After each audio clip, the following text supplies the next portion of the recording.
नमस्कार, आप देख रहे हैं प्राइम टीवी और मैं हूं आपके साथ नंदिनी यादव। वक्त हो गया है उत्तर प्रदेश की बड़ी खबरों का। रुख कर लेते हैं खबर की ओर।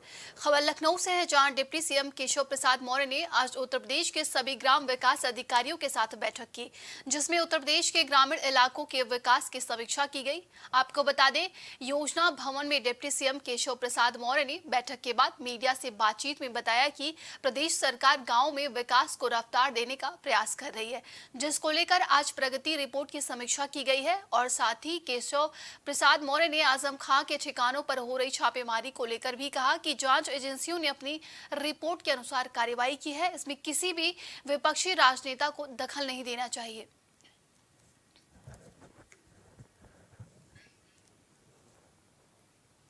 खबर लखनऊ से है, जहां प्रदेश के व्यवसायी शिक्षा, कौशल विकास और उद्यमशीलता राज्य मंत्री कपिल देव अग्रवाल ने आयुष्मान भव कार्यक्रम के शुभारंभ के अवसर पर भारत के राष्ट्रपति द्रौपदी मुर्मू की प्रेरणा से अपने शरीर के सभी आवश्यक अंगों के दान देने की शपथ ली। उन्होंने बुधवार को मुजफ्फरनगर के जिला चिकित्सालय में अपने शरीर के अंगों को दान करने की सहमति देते हुए प्रमाण पत्र हासिल किया।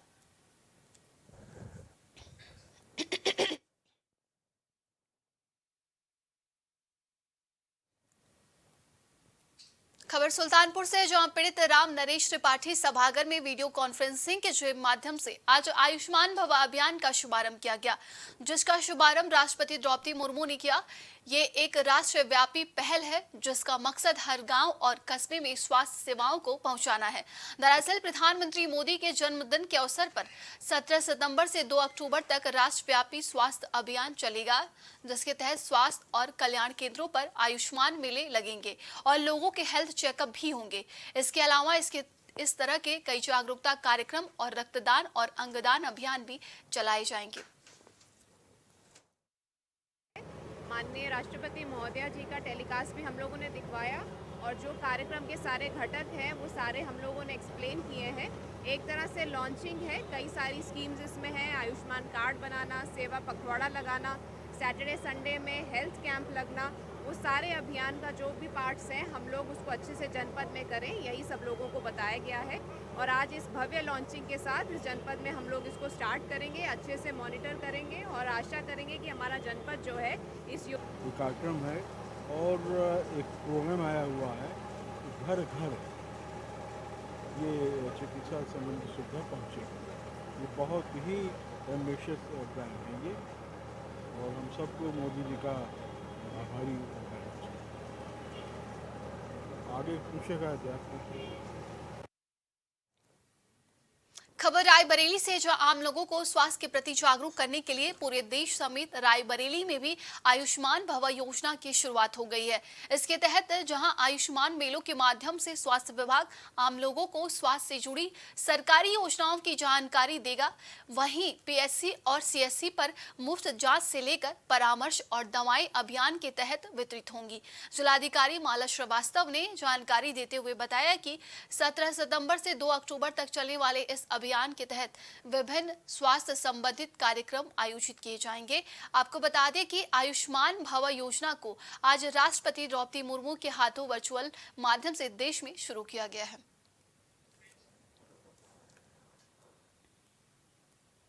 खबर बिजनौर से है, जहां राष्ट्रपति द्रौपदी मुर्मू द्वारा आज वर्चुअल तरीके से आयुष्मान भव अभियान की शुरुआत की गई। इस अभियान का उद्देश्य देश के हर गांव और कस्बे तक स्वास्थ्य सेवाओं की पहुंच सुनिश्चित करना है। बता दें कि बिजनौर जिला अस्पताल में आयुष्मान भव कार्यक्रम का शुभारंभ किया गया, जिसकी अध्यक्षता जिलाधिकारी अंकित अग्रवाल द्वारा की गई। इस दौरान राष्ट्रपति द्रौपदी मुर्मू द्वारा वर्चुअल रूप से किए गए आयुष्मान भव अभियान की शुरुआत का लाइव प्रसारण देखा गया। आगामी 17 सितंबर से 2 अक्टूबर तक चलने वाले स्वास्थ्य सेवा पखवाड़े के अंतर्गत लोगों को अस्पतालों, सीएससी, पीएचसी में मुफ्त स्वास्थ्य चेकअप और शिविर के माध्यम से स्वास्थ्य सेवाओं का लाभ प्रदान कराया जाएगा और आम जनमानस को स्वास्थ्य सेवाओं के प्रति जागरूक भी किया जाएगा। आज माननीय राष्ट्रपति महोदया के द्वारा आयुष्मान भव अभियान का शुभारंभ किया गया। इसका मुख्य उद्देश्य जो है वो 17 तारीख से यह कार्यक्रम चलाया जाएगा। इसमें हमारे जितने भी आयुष्मान भारत योजना के लाभार्थी हैं उन सभी को हम लोगों को सैचुरेट करने का हम लोगों का लक्ष्य है कि हमारे ग्रामीण क्षेत्र में जितने भी लाभार्थी हैं उनका आयुष्मान भारत कार्ड बनवाया जाए। जितने भी हमारे लोग ब्लड डोनेशन करना चाहते हैं उसके लिए उनको रक्तदान के लिए प्रोत्साहित किया जाए, अंगदान के लिए प्रोत्साहित किया जाए और बेसिकली जो भी स्वास्थ्य सेवाओं का स्तर है उसमें गुणवत्तापूर्ण उसमें सुधार किया जाए और अधिक से अधिक लोगों तक स्वास्थ्य सुविधाओं को पहुंचाया जाए। खबर अलीगढ़ मुस्लिम विश्वविद्यालय की जैन मेडिकल कॉलेज की है, जहां के सीएमओ के द्वारा कर्मचारियों के साथ अभद्रता करने का मामला सामने आया है, जिसको लेकर कर्मचारियों ने सीएमओ के खिलाफ मोर्चा खोल दिया। सीएमओ के द्वारा कर्मचारियों से काफी देर तक गाली गलौज की गई, जिसका कर्मचारियों के द्वारा विरोध प्रदर्शन करते हुए सीएमओ के खिलाफ कार्रवाई की मांग की गई। कर्मचारियों का साफ तौर पर कहना है कि उन्होंने अपनी गलती मानने के बाद भी सीएमओ गाली देने से नहीं रुके हैं, जिसको लेकर उनके सम्मान को काफी ठेस पहुंची। यही कारण है कि दर्जनों कर्मचारियों ने एमयू के प्रॉक्टर ऑफिस के बाहर धरना प्रदर्शन शुरू कर दिया है, जिसको लेकर बताया जा रहा है कि कर्मचारी प्रत्येक दिन मेडिकल कॉलेज पर ड्यूटी किया करते हैं और आज ड्यूटी के दौरान ही सीएमओ के द्वारा अभद्रता की गई। वहीं पूरे मामले पर प्रॉक्टर वसीम अली के द्वारा जानकारी देते हुए बताया गया कि कर्मचारियों का प्रार्थना पत्र ले लिया गया है। उनके द्वारा पूरे मामले में जांच कमेटी गठित कर आगे की कार्रवाई की जाएगी। देखिए, अभी मैं मीटिंग में था, उसी दौरान ये इन्फॉर्मेशन मेरे पास आई थी कि किसी सीएमओ ने जो वहाँ पर काम करने वाले हमारे एम्प्लॉइज़ हैं साइकिल स्टैंड के, उनके साथ किसी ने दुर्व्यवहार किया है और उनको अपशब्द भी कहे हैं। उनकी एप्लीकेशन मेरे पास आ गई है, अभी आ गई है और हम उसको एग्ज़ामिन कराएंगे। हमने प्रिंसिपल साहब से भी बात किया है, उन्होंने कहा है कि आप उनकी एप्लीकेशन को भेज दीजिए, हम जो है वो इसको हम देखेंगे कि इसमें क्या है, क्या चीज़ है, क्या चीज़ नहीं है। उसकी हम पूरी इंक्वायरी कराने के बाद में जो कुछ होगा वो हम करेंगे। हम लोग इस तरीके से हुए हैं कि इकट्ठे कि आज सीएमओ साहब ने, जिनका नाम है सज्जा साहब, उन्होंने मुझसे बदतमीजी करी है, मुझे उन्होंने गालियाँ बकी हैं, माँ की, बहन की और ऐसी बातें कही हैं जो मैं कह भी नहीं सकता हूँ मीडिया के सामने। और मैं फिर भी उससे कहता रहा कि सर गलती होगी, सर मैं गलती माना। बोले नहीं, पुलिस दिखा के उन्होंने मुझे कहा कि मैं तो ये बाद में देखूंगा, तो ये मैं और तो मैं पहचानता हूँ मैं तो। और बाकायदा मैंने उनका गाड़ी का गेट तक खोला, मैंने इतना सुनने के बाद भी, लेकिन फिर भी वो टस से मछली उन्होंने मुझे गालियाँ देते रहे। कम से कम 3-4 मिनट तक गाली देते हुए। मेरे साथ शहजाद भाई भी ड्यूटी पे थे, आर्य भाई भी ड्यूटी पे थे, सब लोग मेरे साथ ड्यूटी पर थे। उन्होंने बिकट की गालियाँ बकी, हम सभी को गाली बकी उन्होंने।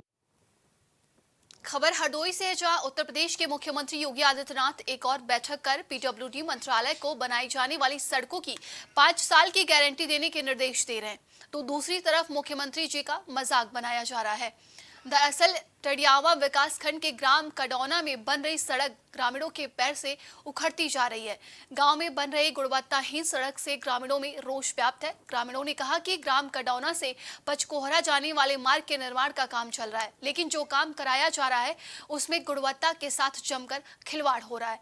सड़क की गुणवत्ता की जांच करने की कोई भी जिम्मेदार व्यक्ति गांव में नहीं आया। ग्रामीणों ने कहा कि यह सड़क 1 महीने में ही पूरी तरीके से उखड़ जाएगी।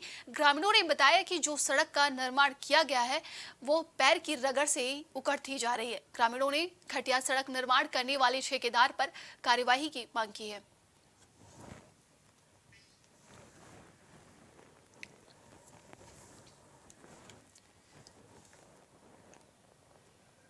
खबर झांसी से है, जहां मोट कोतवाली पुलिस को बड़ी सफलता हाथ लगी है। बीते दिनों हुई मुरली मनोहर मंदिर में चोरी की घटना का पुलिस ने खुलासा कर दिया है।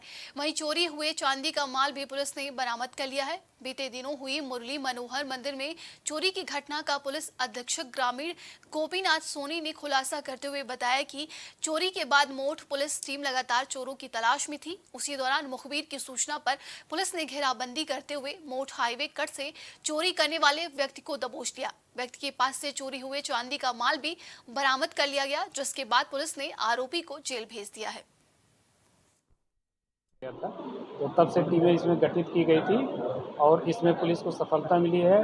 और इसमें एक ही व्यक्ति जिसने ये घटना की थी, जिसका नाम है रंजीत ताम्रकार, उसने ही इस घटना को अंजाम दिया था। और उसके पास से जो सामान उसने चोरी किया था मंदिर से, कुंडल है, मोरपंख है, वह अन्य सामान, वो सारे बरामद हुए हैं।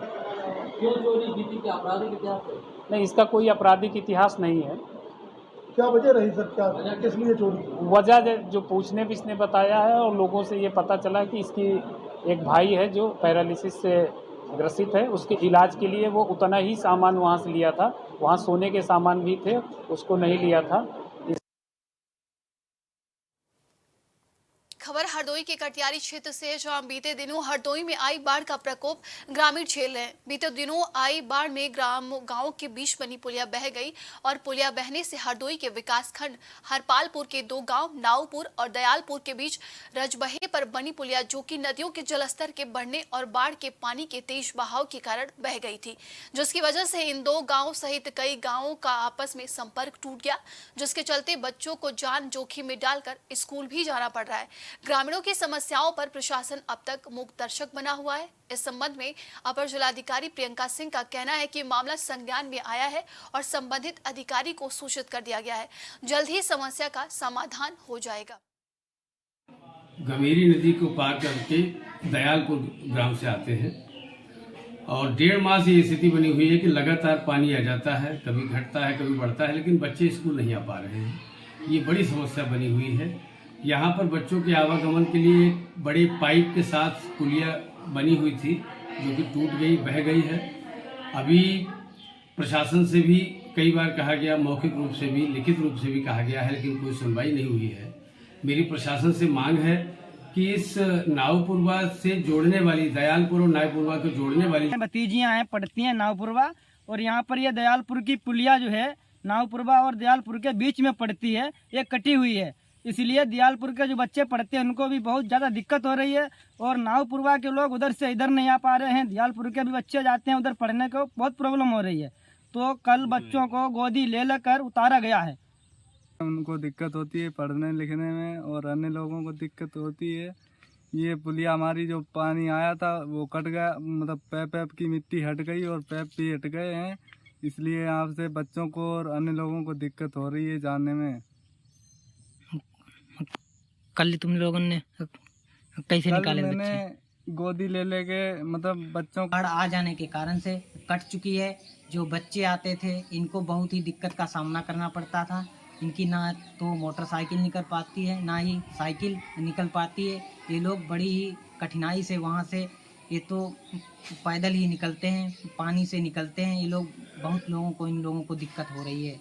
लगातार हम लोग जो है प्रशासन से गुजारिश कर रहे हैं कि जल्द से जल्द इस पुलिया का जो है निर्माण कराया जाए, और जो है जिससे आने जाने में कोई दिक्कत ना हो। हम लोगों को भी दिक्कत होती है क्योंकि हम लोग से निकल रहे हैं। क्या है आपका मामला? ये प्रकरण संज्ञान में आया, हरपालपुर ब्लॉक का ये प्रकरण है। तो वहाँ जो है नदी का पानी जो है बढ़ जाने के कारण उस तरह की स्थिति उत्पन्न हो गई है, और बीडीओ हरपालपुर जो है हमारी पुरानी रिटायर हो गई थी, नई ने ज्वाइन किया है, तो उनको निर्देशित कर दिया गया कि तत्काल स्थलीय निरीक्षण करके इसको समस्या का हल कराएं। खबर गाजियाबाद से है। हाईराइज सोसाइटी की है, जहां थाना विजयनगर क्षेत्र के सिद्धार्थ विहार में गौर सिद्धार्थम सोसाइटी में रहने वाली मंजू सिंह 16वीं मंजिल पर रहती हैं। मंदिर से वापस घर जाते समय 10वीं मंजिल पर जाकर लिफ्ट अचानक रुक गई और लिफ्ट तकरीबन 20 मिनट तक फंसी रही। कड़ी मशक्कत के बाद सोसाइटी निवासियों ने मिलकर उन्हें लिफ्ट से बाहर निकाला। मंजू सिंह ने बताया कि 10वीं मंजिल पर लिफ्ट अचानक से रुक गई थी। काफी फोन और बेल बजाने के बाद कोई सिक्योरिटी गार्ड या मेंटेनेंस का कोई भी व्यक्ति नहीं आया। सोसाइटी में रहने वाले एक शख्स ने उन्हें कड़ी मशक्कत के बाद बाहर निकाला। वहीं सोसाइटी में रहने वाले युवक ने बताया कि आए दिन सोसाइटी में इस तरह की घटनाएं होती रहती हैं। मैं मंदिर गई थी 11:30 बजे। मंदिर से वापसी लौट रही थी तो तुरंत 10वें फ्लोर पर रुक गई लिफ्ट। रुकने के बाद न ऊपर जा रही न नीचे जा रही, वो वहीं की वहीं 10वें फ्लोर पर अटक गई। कोई नहीं आया, सायरन बजाया, किसी ने भी नहीं सुना, न कोई गार्ड है न कोई भी। फिर एक भैया है हमारे 6ठे फ्लोर पर रहते हैं, दिनेश भैया, उन्होंने जाके पता नहीं कैसे करके खोला है। तब हम बाहर निकले, आधे घंटे फंसे रहे हम लिफ्ट में। आप तो उस टाइम पे ये प्रसाद लेके आ रही थी तो मैं नीचे ही बैठा हुआ था।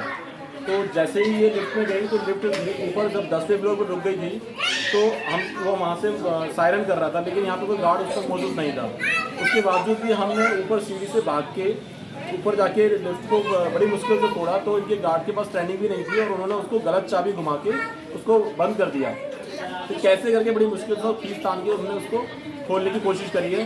करीब इस चीज़ में 15 से 20 मिनट लग चुके थे। गौर सिद्धार्थ मैनेजमेंट कह रहा है कि 10 से 15 मिनट का टाइम लगा, लेकिन लिफ्ट अब नीचे से ऊपर तक गई, वो रुकती हुई गई और इस चीज़ में काफ़ी परेशान हो चुकी थी। उसके बाद जब ये घर पे गए तो हमने उसका बीपी चेक किया तो उनका बीपी भी 200 के आसपास आ रहा था। 200 और 130 के अराउंड उनका बीपी था। पल्स रेट भी काफ़ी बढ़ी हुई थी और कंडीशन उनकी काफ़ी घबराई हुई थी। अगर यही कंडीशन हर एक यहाँ के जितने भी रेजिडेंट्स हैं आए दिन होती रहती है। खबर औरैया के अजीतमल थाना क्षेत्र की है, जहां संदिग्ध परिस्थितियों में 22 वर्षीय विवाहिता की मौत हो गई।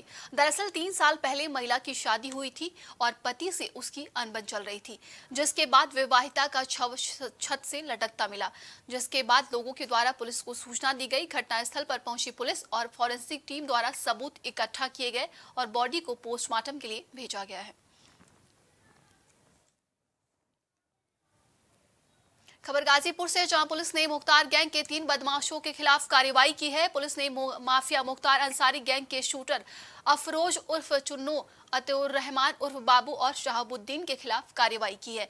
पुलिस ने तीनों के खिलाफ CRPC 22 के तहत कार्रवाई की है। पुलिस ने मोहम्मदाबाद क्षेत्र के महरूरपुर गांव में तीनों के घरों में नोटिस भी चस्पा किया है। इस दौरान पुलिस ने मुनादी कराकर तीनों को सरेंडर करने का नोटिस दिया है।